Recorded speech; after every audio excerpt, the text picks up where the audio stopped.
ಇನ್ನೊಂದು ಏನಾಗುತ್ತೆ ಅಂತಂದ್ರೆ ಈಗ ನಾವು ಗೌರ್ಮೆಂಟ್ ಹಾಸ್ಪಿಟಲ್ಗೆ ಏನಾದರೂ ಕಾಯಿಲೆ ಅಂತ ಹೋದಾಗ ಅವರು ಪ್ರಿಸ್ಕ್ರಿಪ್ಷನ್ ಕೊಡ್ತಾರಲ್ಲ ಸರ್, ಅಲ್ಲಿ ಸಿಗದೇ ಇರೋ ಮೆಡಿಸಿನ್ ಕೊಡ್ತಾರೆ. ಅವರೇ ಹೇಳ್ತಾರೆ ಹೋಗಿ ಇಲ್ಲೊಂದು ಮೆಡಿಕಲ್ ಸ್ಟೋರ್ ಇದೆ, ಅಲ್ಲಿ ಹೋಗಿ ಅಲ್ಲಿ ನಿಮ್ಗೆ ಈ ಟ್ಯಾಬ್ಲೆಟ್ ಸಿಗುತ್ತೆ, ಅಲ್ಲಿ ಈ ಒಂದು ಮೆಡಿಸಿನ್ ಸಿಗುತ್ತೆ ಅಂತ ಹೇಳ್ತಾರೆ. ಹಾಗಾದ್ರೆ ಅವ್ರ ಜೊತೆ ಕಮಿಷನ್ ಮಾತಾಡ್ಕೊಂಡಿರ್ತಾರ ಅಂತ? ಹೌದು, ಖಂಡಿತವಾಗಿ ಕಮಿಷನ್ ಮಾತಾಡ್ಕೊಂಡಿರ್ತಾರೆ. ಇವ್ರು ಪ್ರಶ್ನೆ ಮಾಡಬೇಕು, ಯಾಕ್ರೆ ಮೆಡಿಸಿನ್ನು ಲೋಕಾಯುಕ್ತರು ಮಾನ್ಯ ನಮ್ಮ ಜಸ್ಟಿಸ್ ಲೋಕಾಯುಕ್ತರು ಇವರು ಯಾರು ಬಿ ವೀರಪ್ಪ ಅವರು ಒಂದಿಷ್ಟು ಹಾಸ್ಪಿಟಲ್ಗಳಿಗೆ ಕೆ.ಸಿ. ಜನರಲ್ಲು, ವಾಣಿ ವಿಲಾಸು, ಕಿದ್ವಾಗಿ ಹೋದಾಗ ಮ್ಯಾಂಡೇಟ್ರಿ ಆಗಿ ಸರ್ಕಾರದಿಂದ ಔಷಧಿಗಳನ್ನು ತರಿಸೋದಕ್ಕಿರುತ್ತೆ ಅವರಿಗೆ. ಮೆಡಿಸಿನ್ಸು ಪ್ರೈವೇಟ್ ಬೇರೆ ಯಾವುದೋ ಮೆಡಿಸಿನ್ಸ್ ಇದನ್ನು ತರಿಸಿ ಇಡಬೇಕಾಗಿರೋಂಥದ್ದು ಫುಲ್ಲಾಗಿ ಮೆಡಿಸಿನ್ಸ್ ಕೊಡಲೇಬೇಕು, ರೂಲ್ ಇದೆ. ಜನ ಕೇಳಬೇಕು, ಯಾಕೆ ಹೊರಗಡೆಯಿಂದ ತರಬೇಕು ಡಾಕ್ಟ್ರಿ ಅಂತ ಕೇಳಬೇಕು, ಅಥವಾ ಫಾರ್ಮಸಿ ಅವ್ನು ಕೇಳಬೇಕು, ಹೊರಗಡೆ ಯಾಕೆ ಬರೆದು ಕೊಡ್ತಾ ಇದ್ರೆ ಅಂತ ಜನ ಪ್ರಶ್ನೆ ಮಾಡಬೇಕು.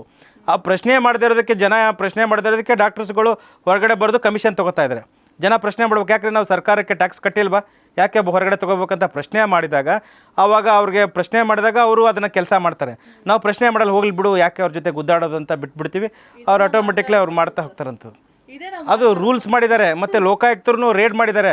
ಇಷ್ಟೆಲ್ಲ ಅವೇರ್ನೆಸ್ ಇದ್ದು ನಾವು ಜನ ಜಾಗೃತಿ ಆಗ್ತಾಯಿಲ್ಲ, ಪ್ರಶ್ನೆನೇ ಮಾಡ್ತಾ ಇಲ್ಲ.